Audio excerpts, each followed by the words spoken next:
இன்னைக்கு நம்ம பார்க்க போகிற டாபிக் எதுனா சப்போர்ட்டு அண்ட் ரெசிஸ்டன்ஸ்.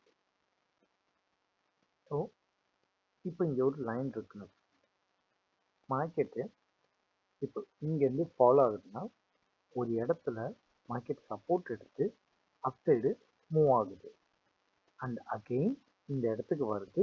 இந்த இடத்த பிரேக் பண்ண முடியாமல் அகெயின் இதே இடத்துல டேப் பண்ணிட்டு மார்க்கெட் திருப்பி சப்போர்ட் எடுத்து அப் சைடு மூவ் ஆகுது.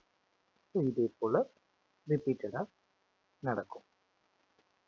அப்படி பண்ணுற இடம் தான் சப்போர்ட்டு. அண்டு இங்கே ஒரு லைன் இருக்கு.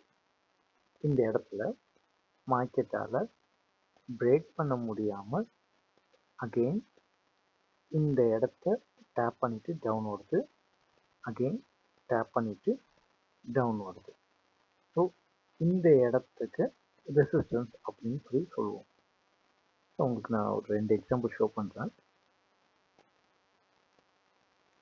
ஸோ மார்க்கெட்டு இந்த இடத்துக்கு வருது, சப்போர்ட் எடுக்குது, மூவ் ஆகுது அண்ட் அகெயின் இந்த இடத்துல சப்போர்ட் எடுக்குது அண்ட் தென் இந்த இடம் ரிஜெக்ஷன் ஆகுது.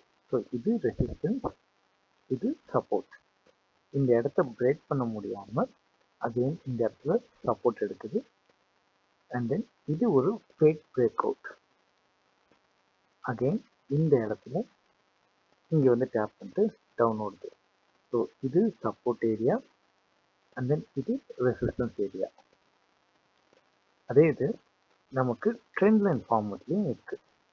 ஸோ இந்த இடத்த டேப் பண்ணிட்டு மார்க்கெட் மூவ் ஆகுது அண்ட் அகெயின் இந்த இடத்த டேப் பண்ணிட்டு மார்க்கெட் மூவ் ஆகுது அகெயின். ஸோ இது சப்போர்ட், ரெசிஸ்டன்ஸ், சப்போர்ட், இது resistance, support, resistance, support. So இதுதான் இது எல்லா சப்போர்ட் அண்ட் ரெசிஸ்டன்ஸ் வந்து வேலிடாக எல்லா டைமும் இருக்காது. ஏன்னா இந்த சப்போர்ட் ஏரியாவை இந்த ரெசிஸ்டன்ஸ் ஏரியாவை பிரேக் பண்ணுறதுக்கும் பாசிபிலிட்டி ஜாஸ்தியாக இருக்குது அண்ட் இது ஃபுல்லாக ஃபேக் பிரேக் கொடுத்து அகைன் மார்க்கெட் ரிட்டர்ன் ஆகிறதுக்கும் பாசிபிலிட்டி ஜாஸ்தியாக இருக்குது. ஸோ நம்ம மார்க்கெட் கூட அதிகமாக ட்ராவல் பண்ண எது ஃபேக் பிரேக் அவுட், எது வேலிட் அப்படிங்கிறது நமக்கு தெரியும். ஸோ நெக்ஸ்ட் வீடியோவில் உங்களுக்கு லைவாகவே நான் சப்போர்ட் அண்ட் ரெசிஸ்டன்ஸை நான் நெக்ஸ்ட் வீடியோவில் ஷோ பண்ணுறேன்.